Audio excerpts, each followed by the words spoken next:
मित्रांनो नमस्कार.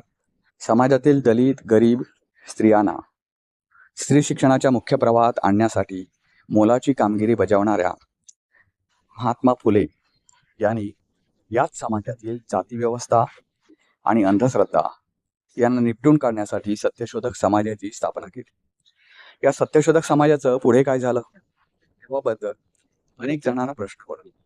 याचबरोबर महात्मा फुले यांच्या अंत्ययात्रेत ढोर, महार अशा लोकांना मज्जाव करण्यात आल्याचं सांगितलं जातं. याबाबतची सत्यता काय?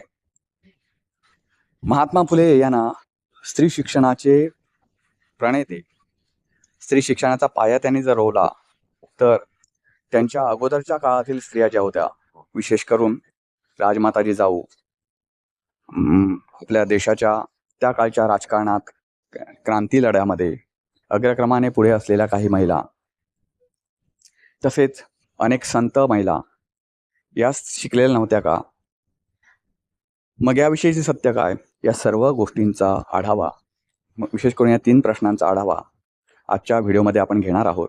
महत्त्वाचं म्हणजे महात्मा फुले यांच्या अंत्ययात्रेत नेमका कोणता वाद झाला होता, तो कोणामध्ये वाद होता, याविषयी सुद्धा आजच्या व्हिडिओतून आपण जाणून घेणार आहोत. तर कुठेही न ऐकलेली आणि दुर्मिळ असलेली माहिती ऐकण्यासाठी व्हिडिओ कुठेही स्किप न करता शेवटपर्यंत पाहायला विसरू नका. मित्रांनो नमस्कार, तुम्ही पाहताय विचार मोती. मित्रांनो, महात्मा फुले हे खूप गरीब होते का? तर गरीब नव्हते, खाऊन पिऊन सुखी होते. ते पुणे पालिकेचे काही काळ सदस्य म्हणून राहिलेले आहेत. एवढंच नव्हे तर त्यांचा फुलाचा व्यवसाय होता, ज्या व्यवसायामुळे त्यांना फुले आडनाव पडलं. त्याच्यातून त्यांना काही उत्पन्न मिळत होतं. त्यांचा एक वाडा होता पुण्यामध्ये, त्याच्यातून त्यांना काही उत्पन्न मिळायचं. त्यांची स्वतःची शेती होती, त्याच्यातून त्यांना उत्पन्न मिळायचं. त्याच्यावर त्यांचा उदरनिर्वाह चालू होता. पण त्यांनी पैसा कधी साठवून ठेवला नाही, तर तो समाजाकडून आलेला पैसा समाजासाठीच त्यांनी खर्च केला. त्यांना सामाजिक कार्याची प्रचंड आवड होती. याचमुळे त्यांनी स्त्री शिक्षणासाठी स्वतःच्या जीवाचं रान केलं. समाजाचा विरोध पत्करून त्यांनी स्त्री शिक्षणाचा पाया रोवला. स्त्री शिक्षणाचा पाया रोवला म्हणण्यापेक्षा आता कुठल्या स्त्री शिक्षणाचा पाया रोवला, तर पूर्वी स्त्री शिक्षण म्हणजे राजघराण्यातील स्त्रिया असतील किंवा एक उच्चवर्णीय लोकांमधील स्त्रिया, त्यांना शिकण्याचा अधिकार होता. त्याच्यातल्या पण काही स्त्रिया या शिकून पुढे जात होत्या.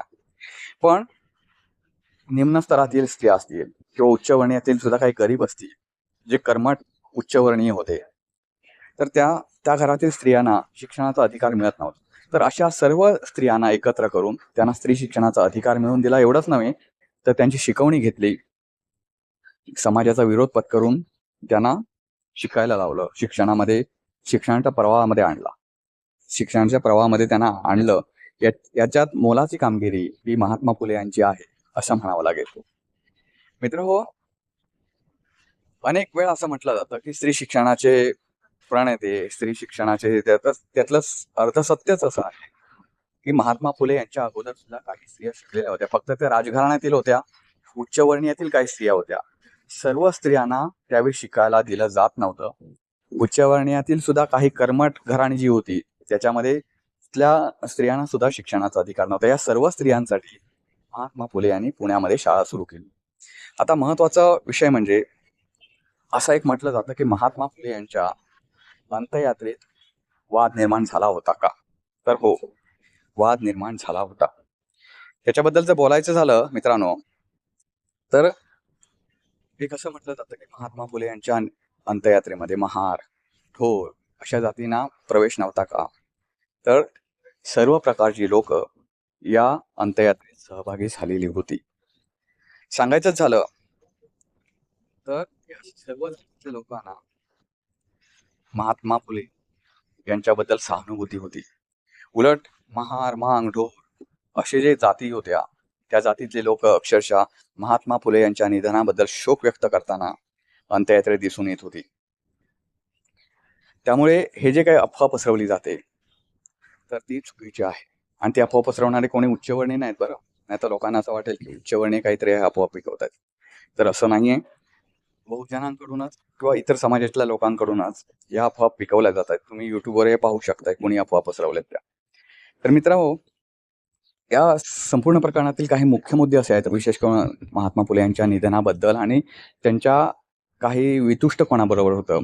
तर महात्मा फुले यांनी आपल्या आयुष्याच्या अखेरीस काही नातेवाईकांबद्दल नाराजी व्यक्त केली होती. त्यांचे काही चुलत नातेवाईक हे सत्यशोधक समाजापासून दूर गेले होते आणि ब्राह्मणवादी गटाशी ते जवळीक साधत असल्याचे महात्मा फुले यांना वाटत होतं. त्यामुळे त्यांनी अशा नातेवाईकांना आपल्या मृतदेहाला स्पर्श करायला सुद्धा देऊ नये अशी इच्छा व्यक्त केल्याचे काही त्या काळच्या आठवणींमध्ये नमूद आहे. त्यांच्या निधनानंतर बाबा फुले, महादबा फुले आदी त्यांच्या नातेवाईकांनी आम्हीच मृतदेह उचलू आणि अंत्यसंस्कारातील प्रमुख विधी करू असा आग्रह धरला होता. दुसरीकडे सावित्रीबाई फुले, डॉक्टर विश्रामरामजी घोले, नारायण मेघाजी लोखंडे आणि सत्यशोधक समाजाचे कार्यकर्ते याला विरोध करीत होते. महात्मा फुले यांचा दत्तक पुत्र होता यशवंत नावाचा. त्यांना विधी करण्याच्या अधिकारावर सुद्धा त्यावेळी वाद निर्माण झाला होता. काही नातेवाईकांनी यशवंत हा आमच्या घराण्यातील नाही असा आक्षेप घेतला होता. शेवटी या प्रकरणात हस्तक्षेप करण्यासाठी पोलिसांना बोलावण्यात आलं आणि नातेवाईकांना बाजूला करण्यात आलं. त्यानंतर सत्यशोधक कार्यकर्त्यांच्या नेतृत्वाखाली ही अंत्ययात्रा पार पडली. महत्वाचं म्हणजे या अंत्ययात्रेत त्यानंतर महार, मांग, ढोर या जातीच्या लोकांना सुद्धा प्रवेश देण्यात आला होता. मित्रहो, 27 नोव्हेंबर 1890 रोजी महात्मा फुले यांचं निधन झालं. त्यांच्या निधनाची बातमी पसरताच सत्यशोधक समाजाचे कार्यकर्ते, अनुयायी, सामान्य लोक हे मोठ्या संख्येनं त्यांच्या निवासस्थानी जमा झाले होते. यशवंत यांच्या अधिकारांवर म्हणजे वारसा हक्काने जो अधिकार येतो, विशेष करून मालमत्ता, याच्याबद्दल सुद्धा त्यावेळी वाद निर्माण झाला होता. वाद वाढल्यानं परिस्थिती त्यावेळी तणावपूर्ण झाली होती. मात्र पोलिसांनी हस्तक्षेप करताच ही परिस्थिती निवळली. महादू वाघोळे यांनी याबाबतच्या आठवणी लिहून ठेवलेल्या आहेत. त्यांच्यावरून मी तुम्हाला माहिती सांगितली त्यांच्या ह्याच्याबद्दल. अंत्ययात्रेदरम्यान सावित्रीबाई अत्यंत खंबीरपणे उभ्या राहिल्या. त्यांनी स्वतः पुढाकार घेऊन अंत्यसंस्काराची व्यवस्था सांभाळली होती. आणि महत्वाचं म्हणजे त्या काळात ही परिस्थिती पाहता सावित्रीबाई फुले यांनी जे पाऊल उचललं ते अत्यंत क्रांतिकारी आणि धाडसी पाऊल म्हणायला पाहिजे. महात्मा फुले यांनी त्यांच्या मृत्यूपत्रात त्यांचे दत्तकपुत्र असलेल्या यशवंत याला वारस घोषित केलं होतं. त्यामुळे यशवंत याच्या अधिकाराला कायदेशीर आधार सुद्धा होता. त्यामुळे याबाबत फार वाद नातेवाईकांना करता आला नाही. मित्रांनो, आता आपण येऊया सत्यशोधक समाजाची वाताहत झाली का, सत्यशोधक समाजाचे त्यावेळीचे जे मोठं प्रस्थ होतं ते पुढे कसं विस्कळीत होत गेलं ते पाहूया. मित्रहो, फुले दाम्पत्य हेच सत्यशोधक समाजाचे प्रमुख आधारस्तंभ होते आणि सत्यशोधक समाजाची स्थापना महात्मा फुले यांनी केली होती. त्यांच्या निधनानंतर त्यांच्यासारखं सर्वमान्य नेतृत्व या चळवळीला आणि या समाजाला लाभलं नाही. त्यामुळे संघटनात्मक ताकद कमी झाली. सत्यशोधक समाजात शेतकरी, ओबीसी, दलित, विविध जातींचे लोक सहभागी होते. फुले यांच्या नेतृत्वाखाली हे गट एकत्र राहिले, पण नंतर विविध सामाजिक व राजकीय हितसंबंधांमुळे त्यांच्यामध्ये सुद्धा मतभेद वाढले. 1900 नंतर भारतीय स्वातंत्र्य चळवळीचा प्रभाव भारतामध्ये वाढू लागला.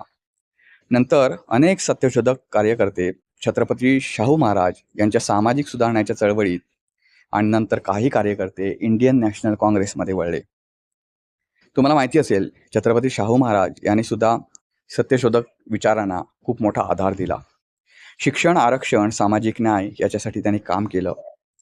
परंतु त्यामुळे सत्यशोधक समाज स्वतंत्र संघटना म्हणून वाढण्याऐवजी शाहू महाराजांच्या ब्राह्मणेतर चळवळीत मिसळला. 1920च्या दशकामध्ये सत्यशोधक समाजाची स्वतंत्र ओळख कमी होत गेली आणि त्याचे रूपांतर ब्राह्मणेतर चळवळ म्हणून झाले. अनेक नेते निवडणूक राजकारणामध्ये सक्रिय झाले. त्यानंतर डॉक्टर बाबासाहेब आंबेडकर यांच्या नेतृत्वाखाली दलित समाजासाठी स्वतंत्र राजकीय सामाजिक चळवळ उभी राहिली. त्यामुळे त्यातले आणखी काही कार्यकर्ते फुटले आणि ते डॉक्टर बाबासाहेब आंबेडकर यांचे अनुयायी बनले. सत्यशोधक समाज जो होता ती संघटना म्हणून कमकुवत झाली असेल, पण त्यांचे विचार संपले नाहीत. आज सुद्धा काही लोक त्यांचे विचार आवर्जून पाळताना दिसतात. स्त्री शिक्षण, जातीविरोध, सामाजिक न्याय, शेतकरी प्रश्न, बहुजन सक्षमीकरण हे विचार पुढे वेगवेगळ्या नेत्यांनी, वेगवेगळ्या महापुरुषांनी, शाहू महाराज असतील, डॉक्टर बाबासाहेब आंबेडकर असतील, यांनी सामाजिक चळवळीमध्ये विविध स्वरूपात पुढे नेले. त्यामुळे सत्यशोधक समाजाची लोक आज दिसत नाही, पण त्यांचा विचार अजूनही लोकांमध्ये जागरूक असल्याचा दिसून येतो. मित्रहो, असं एक म्हटलं जातं की महात्मा फुले यांनी ब्राह्मणांविरोधात लढा दिला आणि ब्राह्मणांनी त्यांना विरोध केला वगैरे वगैरे. तर त्याच्याबाबत मी तुम्हाला सांगणार आहे, एक सुधारणा त्याच्यात पण मी करणार आहे. महात्मा फुले यांनी ब्राह्मणांना विरोध कधीच केला होता, ब्राह्मण्याला विरोध केला होता. म्हणजे ज्या अंधश्रद्धा पसरवल्या जात आहेत त्याच्याबाबत विरोध त्यांनी केला होता.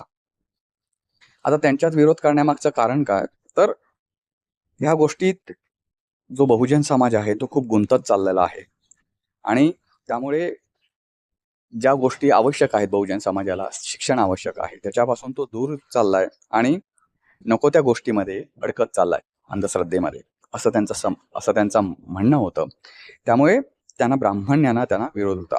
आता तुम्हाला माहिती असेल, आता अनेक लोक फक्त म्हणतात की भिडे यांनी त्यांना जागा दिली होती, तर ते सत्य गोष्ट आहे.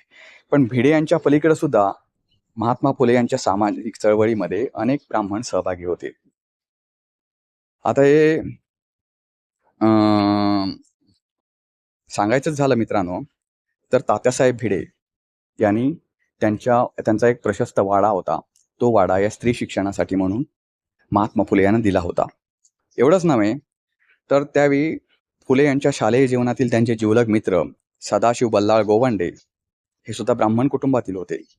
त्यांच्या सामाजिक आणि शैक्षणिक कार्याला त्यांनी पाठिंबा दिला होता आणि आयुष्यभर मैत्री कायम ठेवली होती. तात्यासाहेब भिडे यांच्याबद्दल तर आपण बोललो. फुले यांचे आणखी एक मित्र ब्राह्मण होते, हरिरावजी चिपळूणकर म्हणून. त्याने शिक्षण आणि सामाजिक कार्यासाठी आर्थिक मदत सुद्धा महात्मा फुले यांना केली होती. फुले यांना पुन्हा शिक्षणात आणण्यासाठी आणि पुढे शिकण्यासाठी काही सुशिक्षित व्यक्तींनी प्रोत्साहन दिलं होतं.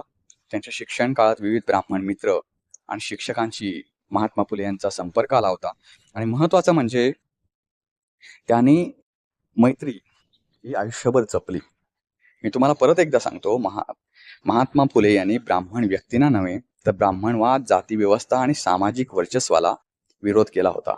त्यामुळे अनेक ब्राह्मण मित्र त्यांचे शेवटपर्यंत मित्र होते, त्यांच्या सोबत होते. एक मित्रांनो लक्षात घेतलं पाहिजे, ब्राह्मणेतर वादाची चळवळ जी आहे ती नंतर उभी राहिलेली आहे, अगोदरच्या काळात ती नव्हती. आता महात्मा फुले यांच्यावर दगड फेकणार हे ब्राह्मण होते, हे मान्य आहे. हे उच्चवर्णीय होते, नुसते ब्राह्मण नव्हते, उच्चवर्णीय.